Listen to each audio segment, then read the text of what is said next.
Okay, so this is the second part of the video I made this morning for complex sentences. The previous video was page 112 and page 113. I had to stop that and make a new one because I couldn't turn the page. So the new video will be pages 114 and 115. These are the exercises for the complex sentences. So let me share that screen with you right now. Okay, so you are on page 114, right there, page 114, okay? Let's go to the top. This is the first exercise that you'll do.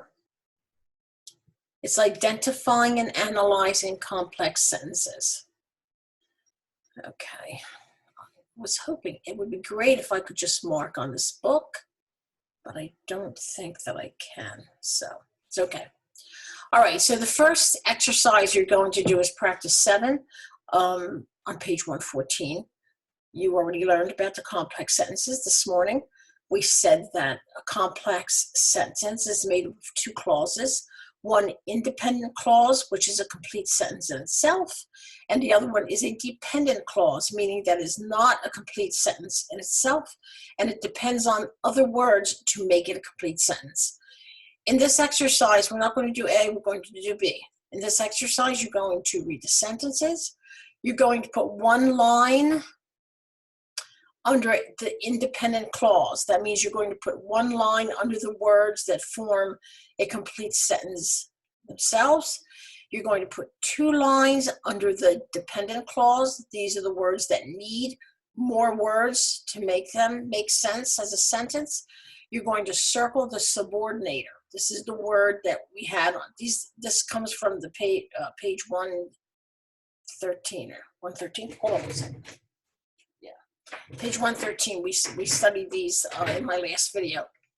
If you need help finding the subordinator, that's the word, the subordinating word. I'm sorry. Turn to page 112 for help. Okay. Now I can tell you that when you find the subordinator, that word is always the first word in the dependent clause, in the sentence that needs more words to help it become a sentence, okay? The first one is done for you. The sentence says, when students email their professors, they often expect an immediate reply. If it helps you, look for the subordinator first. So in this case, it's the word when. And remember that that is going to introduce the dependent clause. When students email their professors, that is not a complete sentence in itself. It needs other words to make sense. So this is a dependent clause, and you need 2 lines under it. The next part, they often expect an immediate reply. This is a sentence in itself. It doesn't need any other words to help it make sense. So you put 1 line under it, and then you circle the subordinator, which is the word when. Let's do the next one.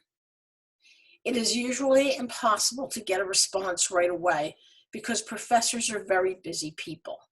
Again, if it helps you, you can do this in a number of ways, but if you're having any trouble at all, it might help you to start by looking for the subordinator. In this case, it's the word because. Okay, remember that because will be the first word in the dependent clause.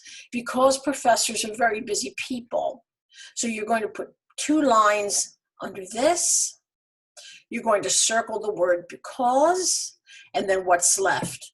It is usually impossible to get a response right away is a complete sentence in itself. So you will put a line under here, okay?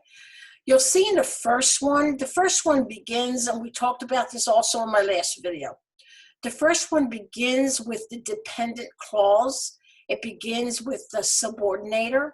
And if you remember, I had told you that when the sentence begins with a subordinator that starts the whole sentence, you need to have a comma between the dependent clause and the independent clause. And that's what you have in the first sentence. So you have a comma after professors, before they. Let's look at the third one because this is the same, and then you're going to do the rest for homework. If you have not received an answer within 2 business days, you should send a second email. Look for the subordinator, okay? That would be the word if. So this is introducing the dependent clause. If you have not received an answer within 2 days, this is going to be the dependent clause. Put 2 lines under it, circle if. And the independent clause would be, you should send a second email. You'll have 1 line under that, okay? So you can do this homework by finding the subordinator first, or you can just read both parts of the sentence and decide which one is a sentence in itself. So that if you were reading this sentence without finding the subordinator first, you would read, if you have not received an answer within 2 business days, you should send a second email. What part of that sentence has a clause, has words? That could be a sentence in itself, and it's right here. You should send a second email, okay? So if you want to do it that way, that's fine. That means you would put 1 line under this first, and then of course the rest of the words will be your dependent clause, and then you would circle your subordinator, okay? You're going to do number 4 through number 12 for homework, okay? All right, let's go on to the next page, which is page 115. Let's bring, I'm having some trouble here, like I always do. Try to fix this, okay.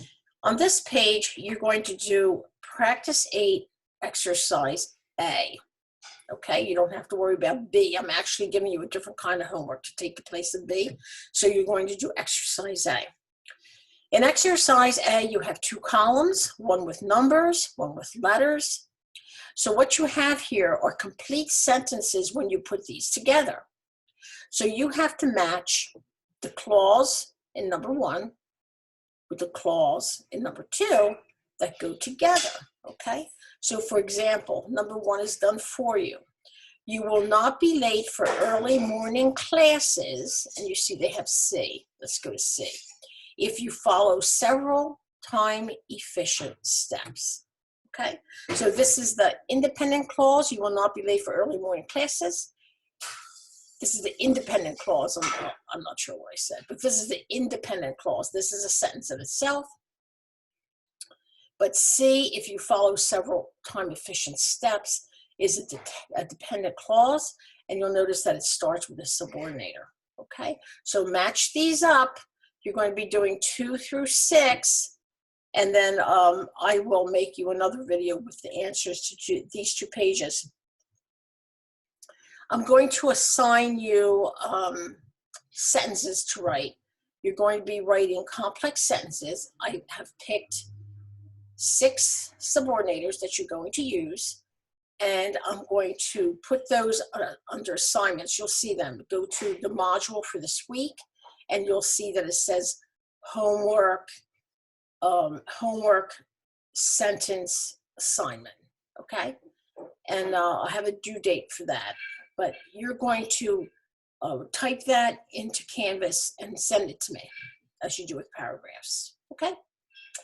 All right, again, please check with me. You can email me, request a Zoom meeting if you want, just with me, and I will help you with any of your questions or concerns. All right? Okay, thanks everybody. Stop this. All right. Remember to check the module because you will have that homework to do as well. All right, thank you.